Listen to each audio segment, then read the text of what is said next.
Aprendizagem baseada em problemas. Certamente você já ouviu falar desse método que se tornou bastante famoso em todo o mundo, mais conhecido lá fora como Problem-Based Learning. A aprendizagem baseada em problemas, ela tem sido reconhecido como um método ativo padrão ouro. Por quê? Porque ele é muito eficaz, muito eficiente na consecução dos objetivos de aprendizagem. E também se caracteriza por servir de apoio a outros métodos, ou seja, dentro da aprendizagem baseada em problemas, você pode utilizar diversos outros pequenos métodos ativos, como brainstorming, brainwriting, espinha de peixe, enfim, que podem ser também não só métodos ativos, mas métodos de planejamento ou métodos metacognitivos. Então, vamos abordar essa temática que ela certamente causará um bom impacto à aprendizagem dos seus estudantes. Problema. Uma palavra que traz uma carga negativa, uma aura indesejável. Porém, aqui entenderemos problema como um desafio, como uma oportunidade de aprendizagem e de tornar esse mundo um lugar melhor. Porque através desses problemas conseguiremos pensar melhor, então haverá desenvolvimento cognitivo, poderemos nos relacionar melhor com os outros, portanto, haverá desenvolvimento socioemocional e poderemos, inclusive, fazer tomada de decisões que tragam impactos éticos para a vida das pessoas. Portanto, desenvolvimento sociomoral. Portanto, a aprendizagem baseada em problemas, ou simplesmente ABP, é uma técnica completa, que, como eu disse já há pouco, ela se serve de outros métodos menores e que, dentro de uma grande articulação, permite uma experiência de aprendizagem bastante vívida, bastante autêntica. Dentro dos aspectos que a gente considera, e já até mencionei anteriormente, do pedagômetro, né, aquele medidor da qualidade de uma prática educativa, né, aquele medidor virtual, imaginário de uma prática educativa, a ABP ela permite o desenvolvimento do pensamento crítico, analítico, o desenvolvimento da colaboratividade e da comunicabilidade, da criatividade e divergenciabilidade, né, que a gente uma vez diferenciou. Criatividade é o pensamento divergente e útil, e o pensamento divergente é simplesmente a capacidade de você encontrar soluções diferentes para os velhos e mesmos problemas, né? Portanto, você desenvolve os dois aspectos aqui. Também oportuniza a contextualização, a problematização e a interdisciplinaridade de conteúdos. Há espaço para ludicidade e desfrutabilidade, pois é uma experiência em primeira mão em que um aluno toma a dianteira de uma maneira muito ativa, de ponta a ponta em todo o método.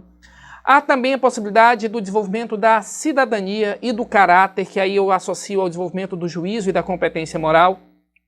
E claro, né, a autonomia, permitir que o aluno ande com as próprias pernas, se desvencilhe sozinho e construa autonomamente os seus próprios conhecimentos. Vamos conhecer então as 7 etapas da aprendizagem baseada em problemas.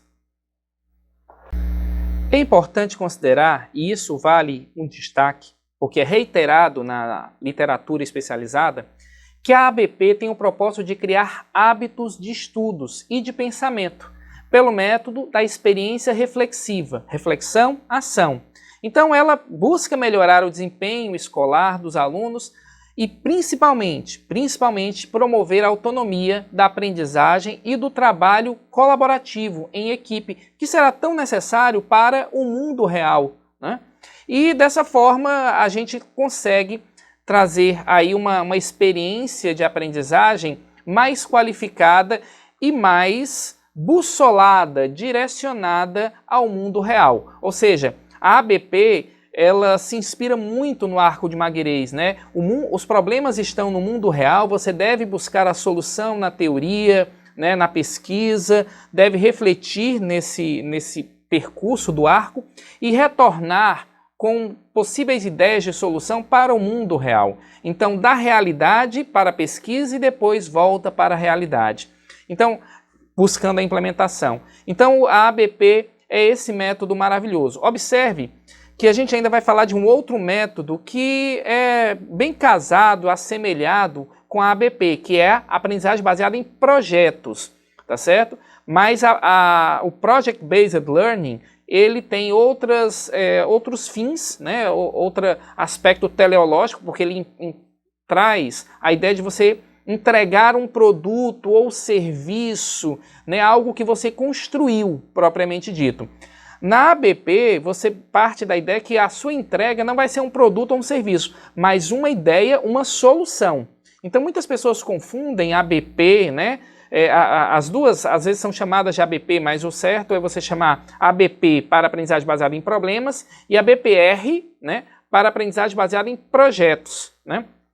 Mas o fato é, seja projetos, seja problemas, a experiência de aprendizagem é bastante intensa, sendo que em problemas você vai entregar uma solução, uma ideia, e em projetos você vai entregar um produto, um serviço, tá certo? Que também é uma solução. Então, o projeto ele vai um pouco além, né? Que a gente vai ver no momento oportuno, em outra aula, mas ambas servem, dependendo dos objetivos que estão em tela, para uma aprendizagem significativa, com certeza.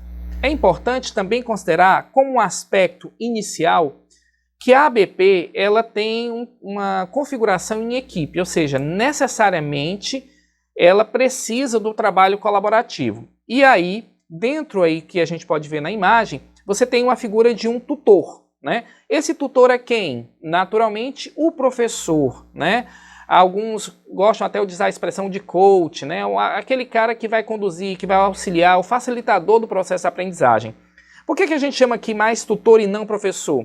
Porque o tutor ele está mais numa posição, apesar de ter uma posição de liderança e de orientação, ele não tem nós não queremos transpassar uma ideia de verticalização, de hierarquização, porque esse tutor ele dá voz e escolha ao grupo, tá? Então ele está mais próximo, ele não fica lá no Olimpo, né?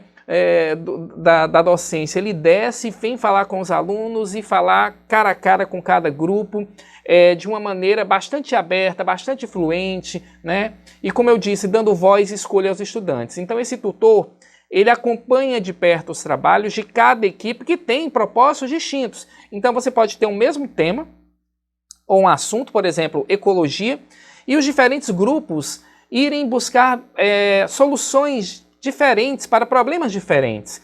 E nesse caso, o tutor é a figura do docente. O grupo de alunos são 8 a 10 alunos que devem compor uma equipe. Ah, Igor, eu acho demais. Tudo bem, você como professor, como tutor, você pode, né, orientar equipes menores. Mas a literatura, né, nos traz essa sugestão de 8 a 10 alunos. Se você achar que é demais, você, claro, com todo o seu discernimento, pode fazer grupos menores. Mas é necessário ter o trabalho em equipe. E dentro desse grupo haverá um coordenador, né, que é um aluno que vai trabalhar especificamente com algumas funções de liderança e coordenação dos trabalhos do grupo. E também tem um secretário que faz os apontamentos, os avanços, checklists. Nesse sentido, cada grupo deverá ter o seu tutor, professor, né, que vai acompanhar, ele é volante, ele vai em todos os grupos, né? E no grupo fixo, né, você tem ali a figura do coordenador e do secretário. Lembrando aí que o coordenador ele tem esse papel de liderar o grupo, estimular a discussão, manter a dinâmica de trabalhos, administrar o tempo, assegurar a consecução das tarefas. Então ele tem esse compromisso de instigar, de engajar, até entre aspas, de cobrar, né? Porque naquele momento, daquela etapa da ABP, ele é o líder. Observe que alguns trabalhos já têm trazido que a figura do coordenador pode também ser rotacionada, quer dizer, a ABP tem 7 etapas, então em 2, 3 etapas pode ser um coordenador e depois mudar. Então você pode aí ter na trajetória 2 ou 3 coordenadores se ocupando de etapas específicas da ABP, tá certo?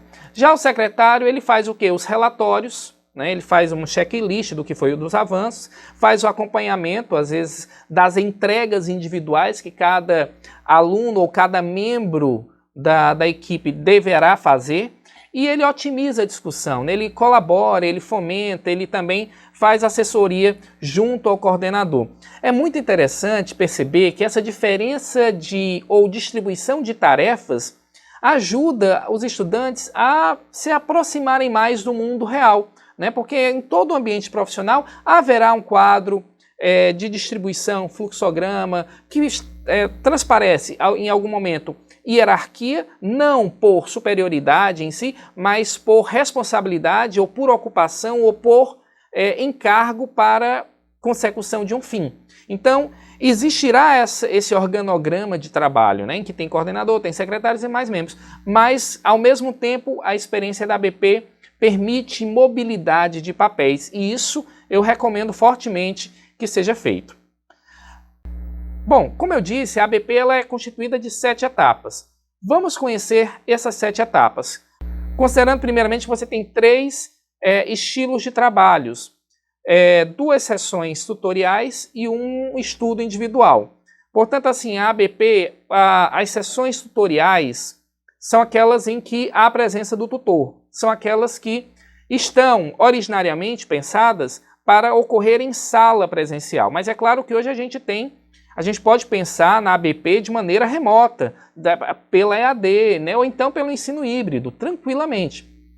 Então, as sessões tutoriais, como foi pensado no exórdio, na origem da ABP, eram em sala de aula, mas hoje a gente pode perceber sessões tutoriais síncronas, né, através dos dispositivos de comunicação. Então, não tem problema se elas forem síncronas, né, usando todos esses softwares que fazem videoconferência. Mas, quando a gente pensar em sessão tutorial, é aquela em que o professor está conversando com a equipe. E ela tem as 5 primeiras etapas são sessões tutoriais, tá? Depois você tem uma etapa de estudo individual, em que os alunos vão buscar solução do problema em casa, e depois uma última sessão tutorial, em que você realmente vai apresentar o tema ou problema. Então, para nós entendermos melhor quais são essas 7 etapas. A primeira etapa está relacionada à leitura, à apresentação do problema, dos termos desconhecidos, também está ligado ao gatilho, né, que o professor apresenta, normalmente um texto, uma imagem, um vídeo, em que ele vai apresentar um tema ou problema. Então a etapa 1 é justamente a apresentação do problema, tá certo? Em suas partes, decompondo ele em partes, estudando ele de uma maneira ainda muito genérica, ainda muito de nível de apresentação, tá certo? Então não demora muito. Então aqui é mais para as pessoas se familiarizarem com a ideia, perceberem a sua extensão, seu espectro em linhas gerais, né? Até onde vai o problema, quais as variáveis que o compõem, um pouco do seu histórico. Aqui vale, como eu já disse, o gatilho, que a gente vai ver detalhadamente na sequência. A etapa 2 está relacionada a identificar as questões, né? As dimensões que o problema tem. Ele tem uma dimensão biológica, psicológica, social. Quais são as propostas do enunciado? Aqui você vai começar a quebrar mais o problema em partes e poder esmiuçá-lo. Na etapa 3, o objetivo é oferecer explicações para as questões que fazem parte do problema, né? Como você pode aí fazer um brainstorming, fazer um estudo prévio, uma leitura de textos, e que vão permitir um avanço maior na explicação e na compreensão desse problema. Na etapa 4, haverá o resumo das explicações, em que você vai colocar, né, assim, numa planilha, um resumo do que é que fez parte desse problema e o que você deve considerar como elementos principais para o trabalho em equipe, né? Então, o resumo ele é fundamental para termos assim uma visão panorâmica da extensão do problema após o estudo, né, após as etapas anteriores. Na etapa 5, se estabelecem os objetivos de aprendizagem que levam o aluno ao aprofundamento e à complementação dessas explicações. Por quê? Porque na etapa 5 a gente vai perceber o seguinte, olha, o problema ele é bastante extenso, ele tem um amplo espectro. Conseguimos tratá-lo todo? Conseguimos desvendá-lo todo? Discutir, avançar nele todo? Não, não conseguiremos. Vamos pegar um extrato, uma frente do problema e nessa frente a gente vai se aprofundar e vai investir os nossos esforços, tempo e energia mental. Certo, então a etapa 5 é a equipe, por conta própria, estabelecer os próprios objetivos de investigação e de aprendizagem dela. Depois você vai para a etapa 6, que compreende um estudo individual respeitando os objetivos traçados anteriormente, na etapa 5, em que as pessoas vão para casa, vão fazer pesquisas, né, individuais, pesquisas na internet, pesquisas de campo, visitar algum local. Né, podem até a equipe se dividir em subgrupos para poder fazer esse trabalho, mas o grupo se separa para estudos assim, individuais ou em pequenos subgrupos mais aprofundados, né? Então a gente não está numa sessão tutorial. As 5 primeiras, o professor estava ali no ambiente, rondando, ajudando, né, os alunos dentro dos objetivos, né, e partes dessas sessões anteriores. Mas no caso aqui da etapa 6, o estudo é individual. Depois vem a última sessão tutorial, que é justamente um retorno à sala, o retorno do grupo, que durante um período aí de 1h30, 2 horas, vai fazer uma rediscussão com base no que cada um trouxe de contribuição para a resolução daquele problema. Então é a montagem da solução, né? Então a gente pode até repassar rapidamente a etapa 5, que tratava dos objetivos de aprendizagem, e vamos ver o que é que cada colega trouxe como solução para resolver aqui a questão do problema em tela, né? Observe que as 5 primeiras etapas dessa sessão tutorial, primeira sessão tutorial, elas podem acontecer até no mesmo dia, tá? Com 2 horas. Dependendo do tamanho do problema, da sua complexidade e pluralidade, eu às vezes recomendo quebrar, né? Não fazer só 2 sessões tutoriais, mas fazer umas 3 sessões tutoriais. Então, tipo, a primeira sessão tutorial é para as etapas 1, 2 e 3, e a segunda sessão tutorial é para a etapa 4 e 5, né? Aí depois vai o estudo individual e depois vai uma última sessão tutorial. Nesse caso, ficou claro que as primeiras etapas, né, as 3 primeiras etapas da sessão tutorial 1, elas vão acontecer, supondo, numa semana. A sessão 2 aconteceria em outra semana, né? Depois, os alunos estudariam individualmente, poderia pular uma semana ou não, já ser na próxima semana na sequência. O ideal é dar uma semana digamos assim, não é de descanso, mas sem sessão tutorial, sem participação do professor, e depois você chegar na última sessão tutorial com a participação do professor. Então, nesse sentido, a ABP teria demorado 1 mês. Por quê? Sessão tutorial na primeira semana, com as 3 primeiras etapas. Sessão tutorial na segunda semana, com mais 2 etapas, a 4 e a 5. Isso é uma sugestão minha, né? Tecnicamente, a técnica foi estruturada em apenas 2 sessões. Na prática, quando um problema é mais complexo, eu quebro e boto mais uma sessão tutorial, né? Depois, o estudo individual leva 1 semana também. A gente dá esse prazo, então a terceira semana é para estudo individual. E a 4ª semana é a última sessão tutorial, que aí tem o professor também. Então, as sessões tutoriais, tá certo, podem, né, ter ocupação de uma aula inteira, mas ou não, depende aí da organização do professor, né?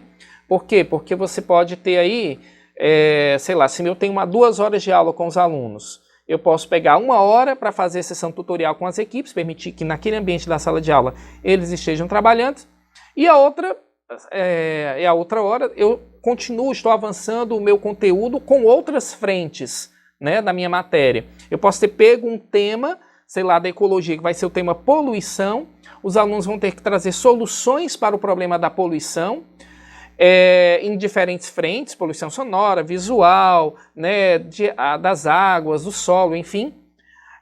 E você vai sempre reservar um tempo da aula para permitir ali um ecossistema de aprendizagem, as sessões tutoriais em si. E a outra parte da sua aula você vai avançando o seu conteúdo com outras frentes da matéria. Portanto, esse follow-up é fundamental, esse acompanhamento do professor é fundamental. Ele é até uma garantia de êxito da experiência da aprendizagem, tá certo? Vamos agora detalhar cada uma das sessões tutoriais.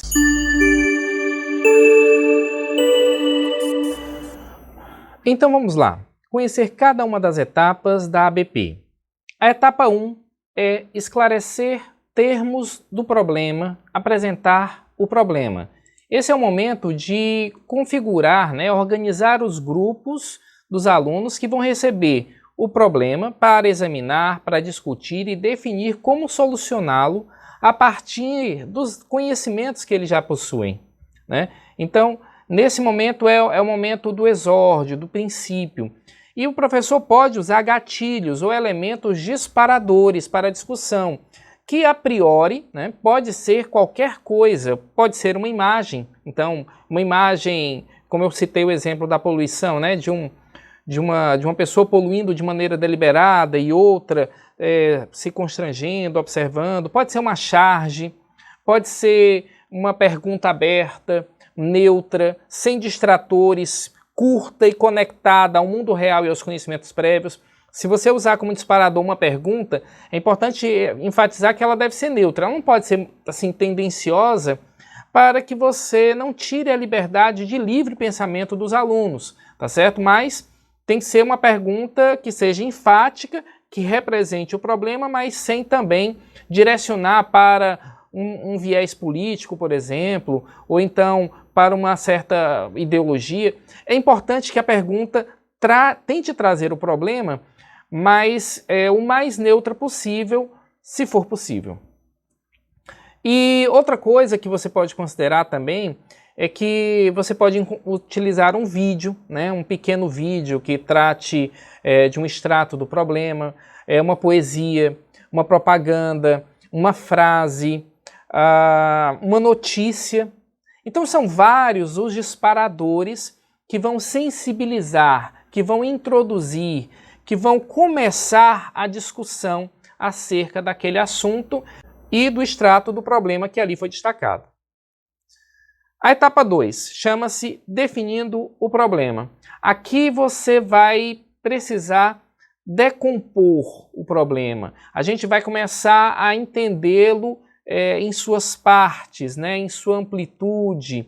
Os alunos vão buscar identificar as dimensões do problema que compreendem já e também as que não sabem, mas vão precisar pelo menos apontar, né, o espectro da situação. E aí os alunos vão ordenar as questões por prioridade, né? Eles vão iniciar essa questão da prioridade, porque na etapa seguinte você aprofunda mais a investigação, mas eles já começam a separar o problema em parte, percebendo quem está envolvido, quando ele acontece, onde ele acontece, tentando buscar e compartilhar os achados entre si. Então, nesse momento, algumas técnicas podem ser úteis, por exemplo, o diagrama de Ishikawa, que é uma técnica da indústria, inicialmente foi produzida, né, para a indústria, também chamada de técnica dos 6 M's. Ela também é chamada de espinha de peixe, porque você tem aí um diagrama que tem uma coluna vertebral do peixe e vai ter espinhas, né, 6 espinhas que compreendem 6 partes do problema.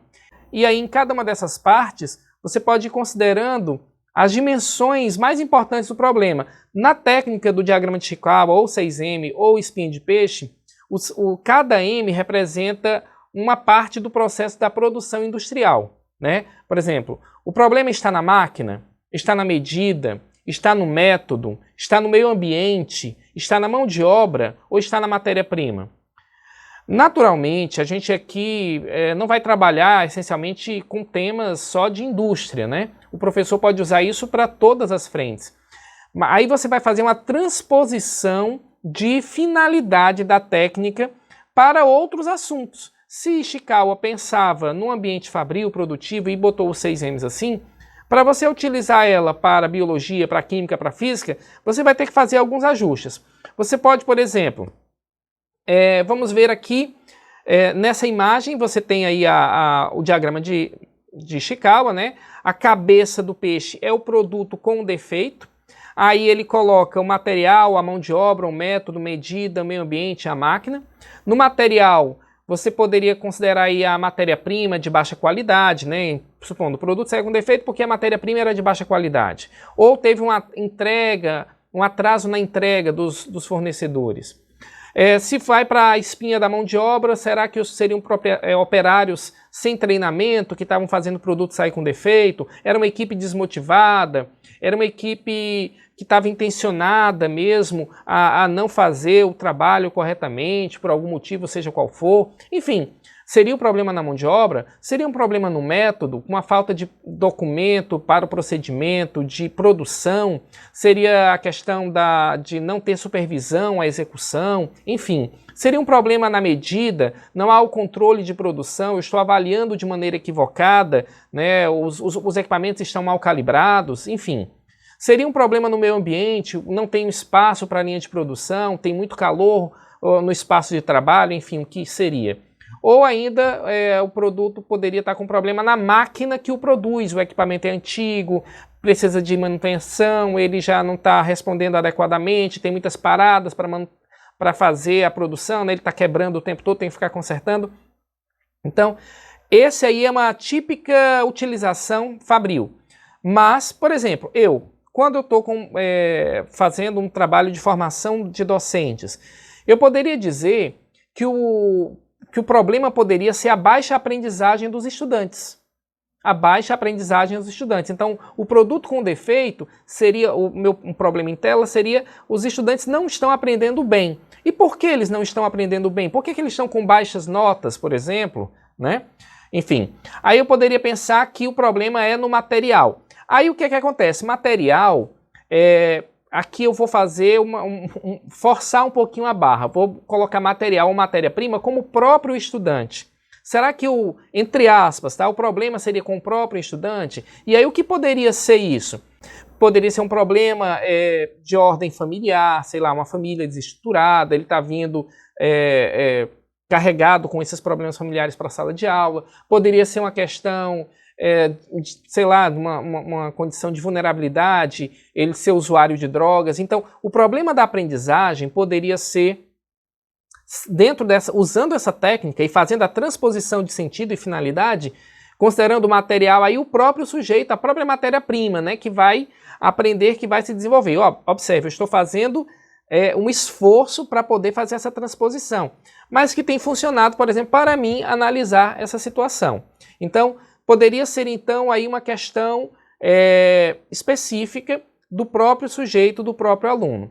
Vamos agora olhar a mão de obra. Quem seria a mão de obra? Os professores que estão trabalhando com esse aluno. Será que esses professores estão bem treinados, capacitados, motivados? Eles compreendem a utilização de metodologias ativas, né, ou o uso das tecnologias digitais? Então, nesse aspecto, poderíamos aí perceber que a aprendizagem não está a contento porque a equipe de professores não está bem articulada, não está bem treinada, poderia ser aí um aperfeiçoamento na didática dos professores, por exemplo, né? É uma questão.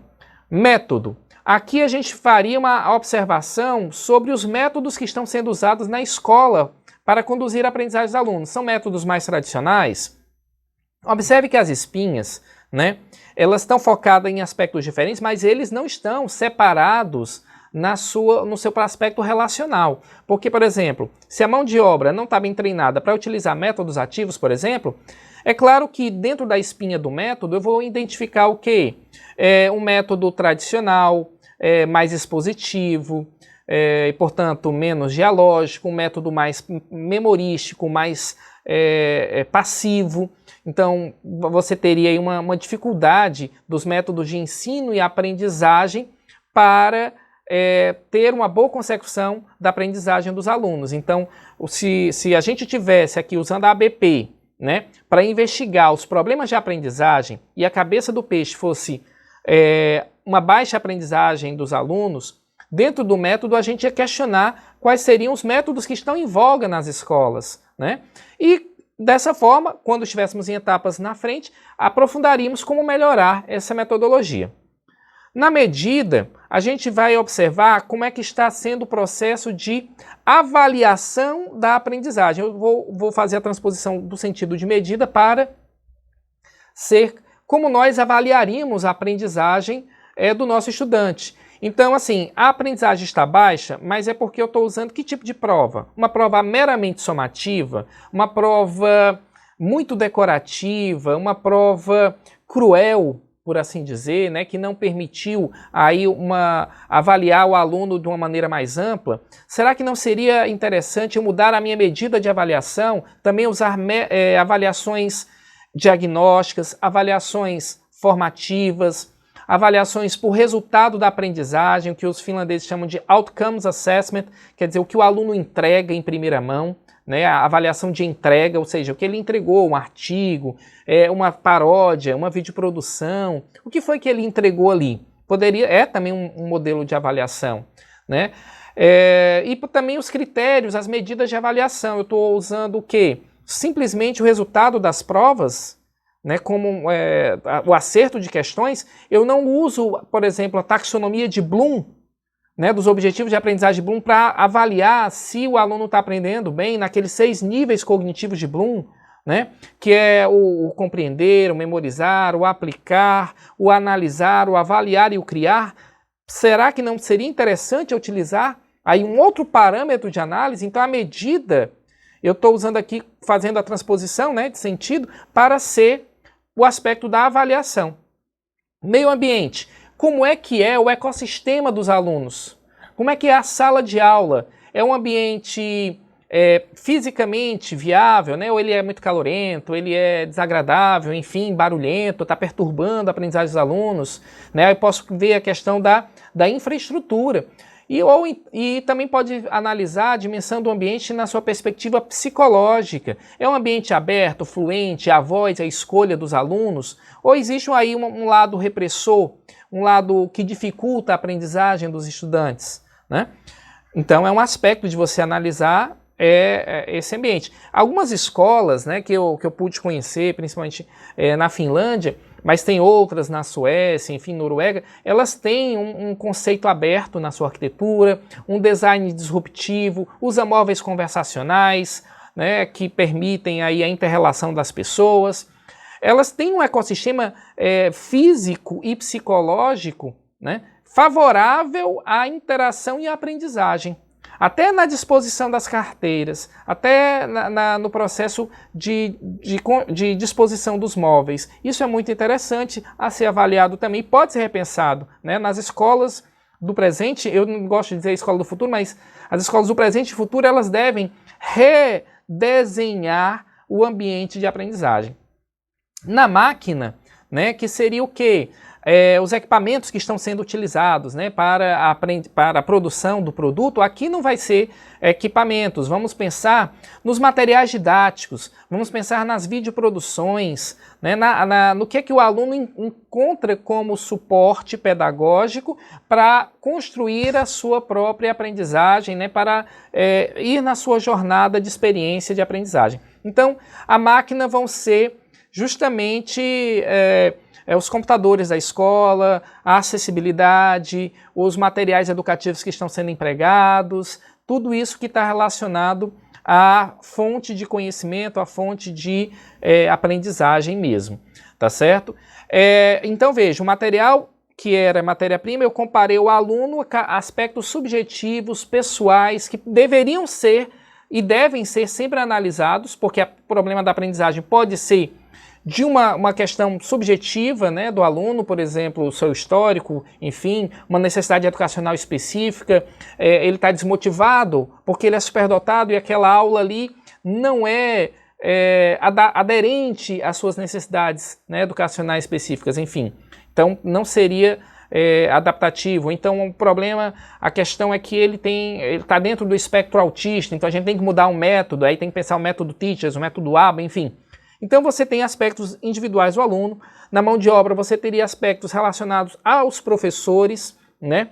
Ao 3, o método, você pensaria na metodologia de ensino em si, na medida, nas formas de avaliar esse aluno, no meio ambiente, nos ecossistemas de aprendizagem reais e também, poderíamos dizer, os virtuais, claro, e na máquina os materiais, a infraestrutura, a tecnologia que está associada, os materiais educativos, enfim.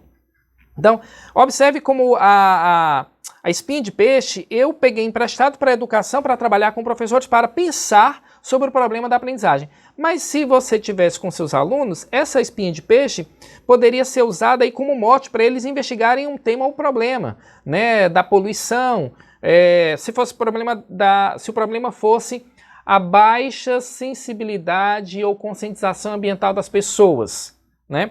O que poderia ser esse material? Aí, fazendo a adaptação, a questão subjetiva das próprias pessoas, né? Será que seria o seu mindset, né? A sua mentalidade prévia, a sua representação social, enfim, o descompromisso natural que algumas pessoas têm com relação ao meio ambiente? Quando eu digo natural, não é que a pessoa nasça descompromissada, mas é que ela foi culturalmente, né, se adaptando a não se preocupar com o meio ambiente. Então, você faria uma análise aí da psique do sujeito e suas disposições.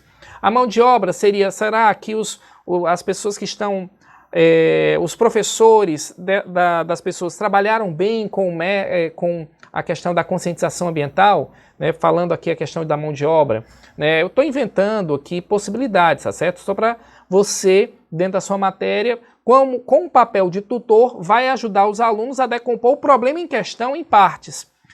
De repente, eu talvez não precise usar todas as espinhas de peixe, talvez elas não se adaptem, mas eu faço um esforço de tentar fazer essa transposição, porque o importante aqui é decompor o problema em parte, para poder melhor analisá-lo. O método, se é que o método de chegar das pessoas quanto à conscientização é adequado, seja no aspecto da escola, seja no governo, nas propagandas, enfim, a medida, como é que eu estou avaliando a conscientização ambiental das pessoas, o meio ambiente, como é que é a nossa vida, a nossa cidade, será que ela favorece aí a conscientização, né, ambiental? A máquina, quais são as fontes de saber, né, que estão disponíveis para as pessoas acessarem aquele conhecimento, seja no ponto de vista tecnológico, seja no material de leitura, enfim, que estão relacionados à conscientização, à sensibilização ambiental. Então aqui eu fiz aí meio solto, né, mas é só para você poder perceber que você, como professor, deve entender que o seu papel vai ser fomentar essa discussão e ir ampliando com os alunos as possibilidades, pegar uma espinha, né, e decompondo nela diferentes variações ou espinhas colaterais para poder entender melhor. Por que isso vai ser importante? Porque aqui a gente tem uma visão em amplo espectro do problema e vai precisar disso para as etapas seguintes.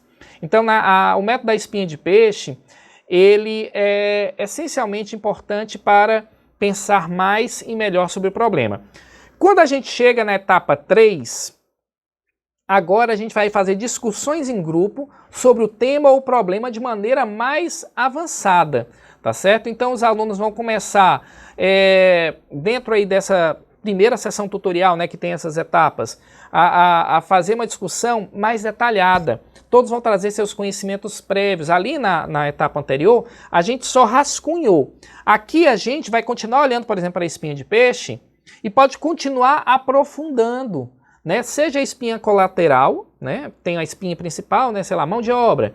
Aí você tem aqui a espinha, uma espinha colateral, desmotivação. Você pode ainda decompor ainda mais, e nessa etapa 3 é a etapa de aprofundar, inclusive até de começar a escolher qual espinha do peixe eu vou poder me aprofundar mais, ou qual frente do problema será utilizado, porque se você não usar a espinha de peixe não tem problema, o importante é que você oportunize aí uma situação em que os alunos vão decompor o problema em partes. Então agora com o problema fatorado, né, você na fase 3 você pode escolher um trecho ou uma rubrica e ir a fundo naquela rubrica ali para poder investir. E nesse caso as pessoas vão falar mais, é uma etapa delas terem mais colaboração com os conhecimentos prévios que têm, se comunicando, né, discutindo, né, no sentido de debate, e as pessoas, e a gente também vai poder usar outros métodos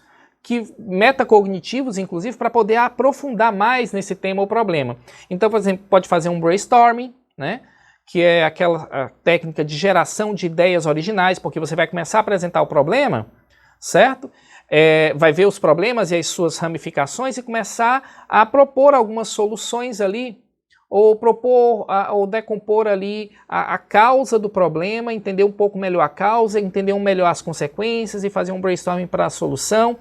Então, esse é um momento, a etapa 3, de olhar para o problema decomposto, né? Tentar compreendê-lo um pouco mais em cada sua frente e também começar a descobrir aonde é que a equipe vai se concentrar, porque ela não pode, muitas vezes, resolver todas as facetas ou as dimensões, né, do assunto, da problemática. Então, um brainstorming, que a gente já apresentou em outro momento, ele pode ser utilizado. Você também poderia utilizar um brainwriting, né, o método do 6-3-5, 6 pessoas dão 3 ideias para resolver um problema dentro de 5 minutos. Tá? Então isso aí é bem possível também incorporar dentro da ABP. Por isso que eu disse que a ABP era padrão ouro e era um guarda-chuva de técnicas, porque você vai perceber que várias técnicas menores podem ir se incorporando nas etapas da ABP. Né? E aí você também pode utilizar outros métodos, como eu já falei, os 5W2Hs. Né? Você pega ali uma espinha do peixe, ou então o problema que eu decompus, ou o problema que foi decomposto, uma rubrica dele, e você vai fazer as 7 perguntas: what, where, why, who, when, how much, né? O que é esse problema de verdade, por que ele acontece, quem está envolvido, onde acontece, quando acontece, como acontece, e o how much, quanto ele custa. E pode ser no sentido assim, o custo de consequência, né? Quais as consequências que traz para a sociedade aquela vertente ali, seja aquela espinha do peixe ou algumas espinhas que sejam escolhidas para serem trabalhadas. Dessa forma, você venceu a etapa 3 e vai para a etapa 4, que é o quê? Resumir os conhecimentos e ideias acerca do tema ou problema. Então, nessa etapa 4, você vai justamente fazer o quê? Resumir a discussão, né? O secretário vai atuar ativamente, claro, né, mas não apenas sozinho. Os alunos vão pegar e trazer o seguinte, ó, a gente destacou esses pontos principais. A gente vai resumir aqui o que a gente entendeu e compreendeu e destacou em cada uma das partes de fatoração do problema. Né? Resumindo a discussão, relembrando os problemas, as hipóteses diagnósticas que já podem ter surgidas, né, aventando explicações, as contribuições dos conhecimentos prévios, as possíveis soluções que já foram colocadas, enfim, é uma ótima sugestão aí você fazer esse resumo, decompondo aí em cima dessas listas de fatores que eu disse. Agora, também é ótimo resumir o assunto apresentando ele de uma maneira por diagramas, ou por fluxogramas, ou por mapas, né? E aí eu volto à ideia lá, a gente já apresentou o mapa mental, o mapa conceitual. Então você pode utilizar, pode pedir para os alunos apresentarem o resumo deles por meio de um mapa conceitual, certo? E aí você está usando outra técnica poderosa, né, que é o mapa conceitual, para poder trabalhar esse assunto. E lá os alunos vão escolher qual é o mapa conceitual que eles vão usar. É o teia de aranha, a entrada-saída, o fluxograma, é o hierárquico, qual é o mapa conceitual? Igor, poderia ser um mapa mental? Pode, claro, mas quando eu disse, né, para vocês que o problema, os temas acadêmicos mais complexos, me parece que os mapas conceituais servem melhor, eu utilizaria aí um mapa conceitual se eu estiver trabalhando com ensino médio, ensino superior, né, e posso usar, claro, no ensino fundamental um mapa mental. Ah, Igor, pode ser utilizando um software? Sim, tem vários softwares que fazem isso, né? CMap Tools, você pode ter um Coggle, tem o MindMap, tem o Storyboard, tem o Visage, o MindMapping. Então, não faltam softwares para fazer essa entrega. Caso, por exemplo, você esteja num processo de educação à distância, então, o aluno poderia entregar o resumo dessa 4ª etapa dentro da sessão tutorial, por meio de um link aí que ele apresenta o resumo. E o professor vai ver esse resumo e vai ver como é que está o andamento, né, como professor, como tutor, da construção dos conhecimentos. Observe que o papel do tutor, ele é quase como um medidor de qualidade do andamento dos trabalhos, porque ele está de ponta a ponta, entrando junto à equipe e vendo os principais avanços, tá certo? Portanto, a etapa 4 é uma etapa fundamental de colocar em tela o que foi visto, o que foi trabalhado nessa primeira frente de trabalho, dessa primeira sessão tutorial. E aí você vem para a etapa 5, que é a formulação dos objetivos de aprendizagem. Agora, na etapa 5, os alunos verdadeiramente vão fazer o seguinte: diante dos problemas identificados, e após primeiras discussões, né, com base nos conhecimentos prévios, com base também no delineamento dos pontos mais obscuros, isto é, os assuntos que precisam ser mais estudados, os problemas que precisam ser resolvidos, né, os subproblemas dentro do problema maior. Eles vão começar a discutir assim, vamos agora, de maneira mais intensa, mais ostensiva, buscar as eficiências de aprendizagem que nós temos. A gente precisa estudar mais a questão da teoria das representações sociais, por exemplo, fosse uma equipe mais avançada para discutir o problema da falta de sensibilização ambiental. Será um problema psicológico, representação social, teoria de Moscovici, né? Eu estou inventando aqui. Então eles perceberam que precisam de estudar mais essa teoria para poder compreender por que a mentalidade, né, o padrão de ideias, as pessoas com relação ao meio ambiente é insensível ou não conscientizado. Então eles vão fazer esse mapeamento dos pontos obscuros. E é muito importante ser objetivo para poder formular as tarefas, os trabalhos que eles devem alcançar. Porque é nessa etapa 5 que eles vão, trabalhando em grupo, né, determinar o que vão fazer na etapa 6, que é justamente a pesquisa e o estudo individual. Então eu perceber, olha, Mônica e Luiz, vocês vão vão investigar a teoria da representação social. José, Mariana, vocês vão estudar outra frente aqui do assunto que está relacionado à natureza das obras que impactam o meio ambiente e tal. Então, pelo que eles já perceberam, que consideraram mais importantes, né, do estudo que eles estão em tela, eles também vão discutir os pontos que eles estão precisando investigar mais e vão dividir as tarefas de pesquisa, porque isso é o que vai acontecer na etapa 6. A etapa 6 é justamente a busca de informações e uma investigação detalhada de maneira individualizada, tá? Ou em subgrupos. Então, nesse momento, os alunos vão buscar aprofundar, né, porque eles vão sair da sala de aula, vão para casa, vão investigar de maneira mais detalhada, pode ser uma investigação ir no museu e conversar com stakeholders externos, quer dizer, um apoiador de fora, entrevistar alguém.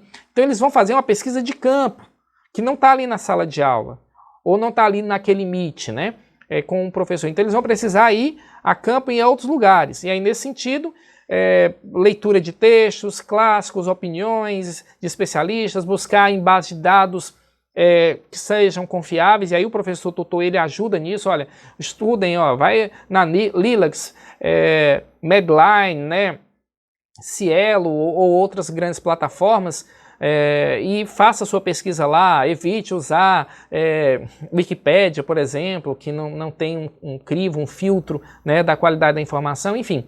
O professor dá essa orientação e dentro desse estudo individual, a gente pode acompanhar os alunos à distância usando softwares, né, que fazem esse acompanhamento, Trello, Runit. Observe, sempre quando eu estou citando o nome dos softwares, não é de forma nenhuma fazendo propaganda, né, porque nós não temos nenhuma parceria com nenhuma dessas empresas de softwares, é simplesmente um aspecto extremamente didático de dizer, olha, existe esse software, e a maioria desses que eu estou citando, ou pelo menos até agora todos que eu citei, tem sempre uma versão gratuita, e portanto o professor vai buscar esse software para ver qual é a possibilidade de uso dele, mas eu sempre estou citando aqueles que têm versões gratuitas que poderão ser utilizadas, né, livremente, e não é uma propaganda, é apenas uma questão de apoio ao professor que precisa saber o nome do software para poder pesquisar, porque esse curso tem um aspecto eminentemente prático. Então eu posso dizer, software para gerenciar projetos à distância, sem dar alguns exemplos, né? Então, assim, se eu posso fazer uma enquete, trabalhar com meus alunos à distância, posso usar o Socrative, posso usar o Kahoot, posso usar o Powerware, posso usar o Quizzes. Você, professor, é que vai se sentir aí mais à vontade de usar determinado software ou outro, tá certo? Mas o importante nesse momento que os alunos estão à distância, né, fazendo suas pesquisas, é importante que o professor interaja com eles, né, nem que seja minimamente com perguntas, com provocações, como é que está indo o estudo, vocês já foram no museu, não sei o que, vocês já preencheram aquele questionário que vocês disseram que iam buscar, responderam aquelas perguntas fundamentais, como é que está o estudo aí individualizado de vocês, etc. Então esse é o aspecto. E a última sessão tutorial, que é o retorno, integração das informações e resolução do problema, os alunos voltam à sala, né, voltam a se reunir junto com o professor, né, numa reunião, uma aula, né, presencial, de preferência, mas pode ser AD também, mas de preferência presencial. Eles vão integrar, né, eles vão entregar e integrar as informações que trazem, compor ali, então, um conjunto, um acervo de informações, resultado da pesquisa individual ou dos subgrupos, e vão tentar, agora sim, montar uma solução propriamente dita, porque teve todo um processo de maturação para chegar até ali. Olha, eu pesquisei aqui representação social, eu acho que essa teoria ajuda a entender isso, tal. Ah, eu fui aqui no museu, eu fiz esse acervo, eu trouxe essa informação, eu acho que vale a pena aqui para compor a nossa tomada de decisão, compor a nossa chancela, a nossa solução para esse problema. Não tem o objetivo de esgotar, né? Porque nenhum problema poderia ser facilmente resolvido com uma ação pontual, né, uma pesquisa assim. Os problemas que a gente trabalha na ABP normalmente são grandes problemas, né, que a gente decompõe para pegar uma frente que dá para trabalhar, dá para pensar e dá para propor soluções. Mas o objetivo da ABP nunca é exaurir por completo as soluções nem a possibilidade de avançar na pesquisa. Aqui você também pode fazer, na etapa 7, para fazer esse levantamento do que é que vai ficar como solução, como informação, enfim, você pode usar o diagrama das forças de campo, né, que você coloca ali a situação, os resultados desejados, seria a maior conscientização ambiental, a situação, os resultados atuais, quer dizer, a baixa conscientização ambiental, a falta de política pública, tudo que eles encontraram, né, os alunos, e aí eles vão ver as forças propulsoras e as forças restritivas para solucionar os problemas. É a força propulsora, as possíveis soluções, ou os possíveis apoiadores, os possíveis órgãos que poderiam ser articulados entre si para ajudar na conscientização ambiental, dentro desse exemplo que eu estou dando, né, desde o início. As forças restritivas seriam preconceitos, uma falta de investimento de um governo, enfim, a falta de uma política pública eficaz para trazer a educação ambiental de uma maneira vívida, né, nas escolas, ou então nos ambientes de trabalho, ou então nos comerciais de TV. Então eles fariam esse somatório aí do que eles têm como força propulsora, como é que eles têm como força restritiva, tá certo? Para poder transpassar, né, ultrapassar esse aspecto aí da situação atual e chegar no resultado desejado. Então ali eles vão trazer com isso, né, a sua solução para o problema. Então, qual a situação atual, qual a situação desejada, o que impede que a situação atual, né, se desenvolva e o que poderia ser otimizado com base nas nossas pesquisas para chegarmos lá. E aí você pode até retomar em alguns momentos, aí, se for necessário, a técnica dos 5W2H, várias vezes eu já precisei retomar nesse fechamento do método, e o professor e os alunos vão apresentar essa solução, né, que eles encontraram, para o professor e para toda a turma, tá certo? É muito importante. E eles podem apresentar isso de uma maneira expositiva, podem apresentar isso por meio de uma videoprodução, eles gravarem um vídeo, podem fazer isso por meio de uma contação de história, storytelling, que a gente até já mencionou. Então a forma de apresentar também é interessante.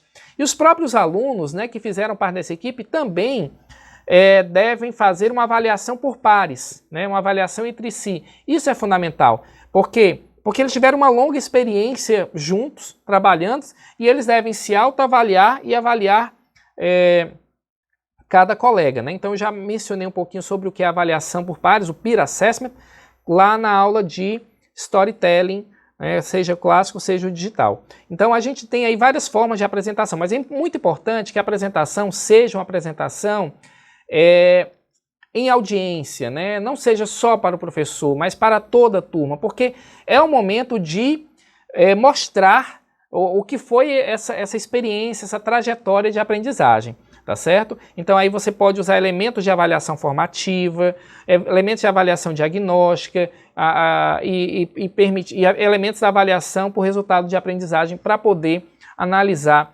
aí o crescimento dos alunos, a maturação, o aprimoramento dos seus conhecimentos, suas habilidades cognitivas, socioemocionais e morais. Eu vou ficando por aqui. Foi uma aula extensa, mas é porque o método pede isso, já é um método de ouro, é um método extremamente conhecido e que não é trivial, tem 7 etapas e a gente precisava dar essa visão ampla. Então espero que a ABP tenha feito sentido para você, tenha despertado algumas possibilidades, né, de utilização, e sempre estudando, sempre aprendendo mais, a gente vai seguindo o nosso curso.